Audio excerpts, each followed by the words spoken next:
అందరికీ నమస్కారం. UTI mutual fund యొక్క ఫండ్ ఇన్సైట్స్ సిరీస్‌కు స్వాగతం. ఈ రోజు మనతో పాటు ఉన్నారు ఫండ్ మేనేజర్ వి. శ్రీవత్స గారు. వీరికి ఈక్విటీ రీసెర్చ్ మరియు ఫండ్ మేనేజ్మెంట్‌లో 20 సంవత్సరాలకు పైగా అనుభవం ఉంది. శ్రీవత్స గారు, యూటీఐ లార్జ్ మరియు మిడ్ క్యాప్ ఫండ్ గురించి, ఇంకా దాని ప్రధాన పెట్టుబడితత్వం గురించి వివరించగలరా? నమస్కారం. ఇంకా ఈ అవకాశాన్ని ఇచ్చినందుకు ధన్యవాదాలు సోనల్.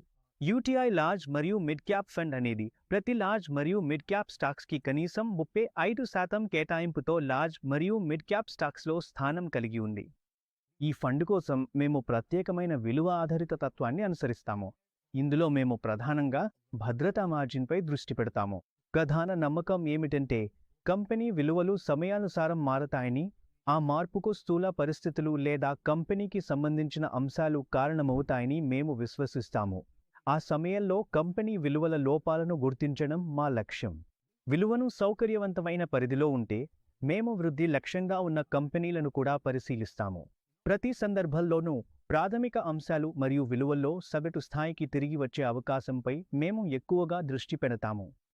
అదనంగా పోర్ట్ఫోలియో వైవిధ్యీకరణ ద్వారా రాబడుల్లో వచ్చే హెచ్చుతగ్గులను తగ్గించేందుకు ఈ ఫండ్ జాగ్రత్తగా ప్రయత్నాలు చేస్తుంది మరియు ఒక్క రంగం లేదా ఒక్క స్టాక్లో ఎక్కువగా పెట్టుబడి పెట్టడాన్ని నివారిస్తుంది. ఈ ఫండ్ను లార్జ్ మరియు మిడ్ క్యాప్ కంపెనీల్లో రెండింటిలోనూ పెట్టుబడి పెడుతున్నందున లార్జ్ మరియు మిడ్ క్యాప్ కంపెనీల మధ్య సమతుల్యతను ఎలా సాధిస్తారు? సాధారణంగా ఈ కేటాయింపును ప్రభావితం చేసే అంశాలు ఏమిటి? అంటే మా ఆస్తి కేటాయింపు ప్రధానంగా లార్జ్ క్యాప్ కంపెనీలను 45 నుండి 50% మధ్యలో, మిడ్ క్యాప్ కంపెనీలను 35 నుండి 40% మధ్యలో, మిగతా వాటిని స్మాల్ క్యాప్ కంపెనీల్లో 10 నుండి 15% వరకు ఉంచుతుంది. లార్జ్ క్యాప్ కంపెనీలు స్థిరంగా ఉండే కారణంగా వాటిని 45 నుండి 50% మధ్యలో ఎక్కువగా ఉంచడమే మా లక్ష్యం. ఇక మిడ్ క్యాప్ మరియు స్మాల్ క్యాప్ కంపెనీల మధ్య కేటాయింపును వాటి విలువల ఆధారంగా నిర్ణయిస్తాము. ప్రస్తుత పరిస్థితిలో లార్జ్ క్యాప్తో పోలిస్తే స్మాల్ క్యాప్ కంపెనీలు మరింత విలువను కలిగి ఉన్నాయని మేము నమ్ముతున్నాము. అందువల్ల స్మాల్ క్యాప్ కంపెనీలలో కేటాయింపు కొద్దిగా 10% కంటే ఎక్కువగా ఉంది.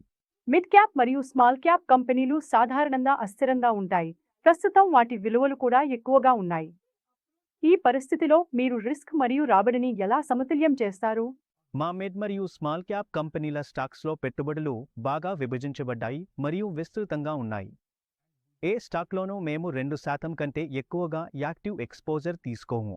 ప్రత్యేకంగా స్మాల్ క్యాప్ల విషయంలో వాటి మొత్తం బరువులు సుమారు 1% వద్ద పరిమితం చేయబడ్డాయి. ఇది పరిమితి లోపలే ఉందని నిర్ధారించుకోవడానికి మేము మా హోల్డింగ్లను నిరంతరం సమీక్షిస్తాము. మిడ్ మరియు స్మాల్ క్యాప్ విభాగంలో తగిన విలువ కలిగిన కంపెనీలపై నాణ్యతను జోడిస్తూ మా దృష్టి పెట్టడం వలన ఫండ్లో నష్టాలను తగ్గించుకోవడంలో మాకు సహాయపడుతుంది. ఈ ఫండ్ ఎప్పటికప్పుడు టాప్ క్వార్టైల్ పనితీరును చూపిస్తోంది. ఈ విజయానికి ప్రధాన కారణాలు ఏమిటి?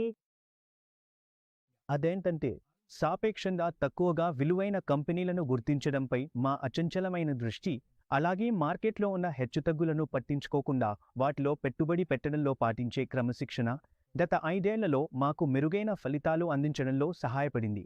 ఇవి కాకుండా వృద్ధి లక్ష్యంగా ఉన్న మిడ్ మరియు స్మాల్ క్యాప్ కంపెనీలు, అలాగే సరైన ధరకు లేని కంపెనీలపై మా దృష్టి కూడా మాకు సహాయపడింది. మేము విలువల విషయంలో కూడా క్రమశిక్షణ పాటిస్తాము. అలాగే విలువలు పూర్తిగా పెరిగాయని భావించినప్పుడు మా హోల్డింగ్స్ను విక్రయించడంలో ఎప్పుడూ వెనకాడము. ధన్యవాదాలు శ్రీవత్స గారు. చూసినందుకు ధన్యవాదాలు. మ్యూచువల్ ఫండ్లో పెట్టుబడి మార్కెట్ సంక్షోభాలకి లోబడి ఉంటుంది. స్కీమ్కి సంబంధించిన అన్ని డాక్యుమెంట్స్ని జాగ్రత్తగా చదవండి.